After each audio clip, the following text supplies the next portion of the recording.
Hello, આજે આપણે સાહસ વિશે વાત કરવાના છીએ.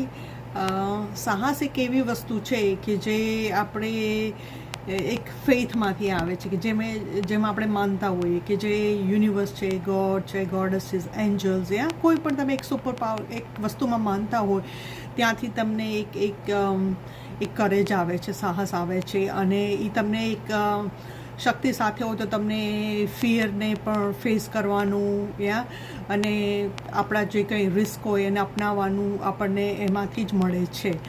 એટલે સાહસ માટે આપણે શું કરવું કે એક જાતનું આપણે ગમે તે કંઈ શરૂ કરીએ તો આપણે એક તૈયારીમાં રહેવું જોઈએ. એક પ્રોગ્રેસ જોતો હોય તો આપણે આ બધુંનો સામનો કરવો જરૂરી છે. કોઈ પણ એઝ યુ સેડ કે બિઝનેસ સ્ટાર્ટ કરો કે નવી રિલેશનશિપમાં જાઓ, મેરેજમાં જાઓ કે પછી કોઈ ડ્રીમ પ્રોજેક્ટ કે ગમે તે વસ્તુ તમે કરવા માગતા હોય નવી, તો એના માટે સાહસ પહેલાં જોઈએ. સાહસ હોય તો જ આપણે આગળ વધીએ, કારણ કે આપણા મગજમાં ઓલવેઝ ફિયરો, લિમિટિંગ બિલીવ્સો ચાલતી જ હોય છે, જે આપણને ઓલવેઝ ડાઉટમાં રાખે છે અને સ્મોલ રાખે છે. તો એના માટે આપણે રોજ પ્રયત્ન કરવાના કે નહીં, મારે આ એક વસ્તુ કરવી છે અને એના માટે હું આગળ વધીશ.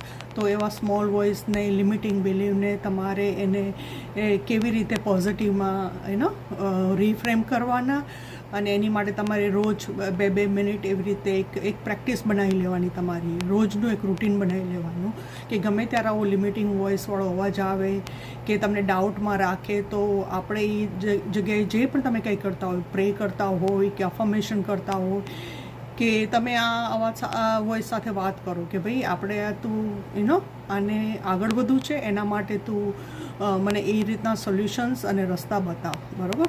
કારણ કે આપણી ઘણી ખરી ઘટનાઓ બધી બ્રેઇનમાં જ થતી હોય છે. આપણે ડ્રીમ મોટા જોઈએ, મોટી વસ્તુ કરી છે, ક્યારેક રિયાલિટીમાં લાવી નથી શકતા કારણ કે આપણી ઘટના એક મગજમાં જ રહેતી હોય છે. કારણ કે એને પ્રેક્ટિકલ સ્ટેપ્સમાં તમે ન લાવો તો તમે એ સપનાનો સાકાર અનુભવ નથી કરી શકતા જે 5 ઇન્દ્રિયોથી તમે માણવા માગતા હોય. સો એના માટે તમારે રોજ દિવસે થોડા પ્રયત્ન કરવાના અને શરૂઆતમાં કદાચ તમને અસફળતા મળે કે તમારું એક્સપેક્ટેશન પ્રમાણે જાય નહીં વસ્તુ, તો નિરાશ નહીં થવાનું. કારણ કે આપણી સાથે જ્યારે એક કુદરતી શક્તિ હોય, જેમાં તમે માનતા હોય, તમને ખબર છે કે વિશ્વાસ છે કે તમને કેચ જ કરશે નહીં, તમારું ધ્યાન રાખશે, રાઈટ? સો શરૂઆતમાં કોઈ પગલાં ભરો અને એ તમારી મુજબ ના જાય તો એના માટે બહુ ચિંતા પણ નહીં કરવાની અને સમય પણ નહીં બગાડવાનો. તમે કાલે શું એનાથી બેટર કરી શકો છો, તમારે એના જ પ્રયત્નો કરવાના અને ધીમે ધીમે તમને સફળતા મળશે એવો વિશ્વાસ રાખવાનો.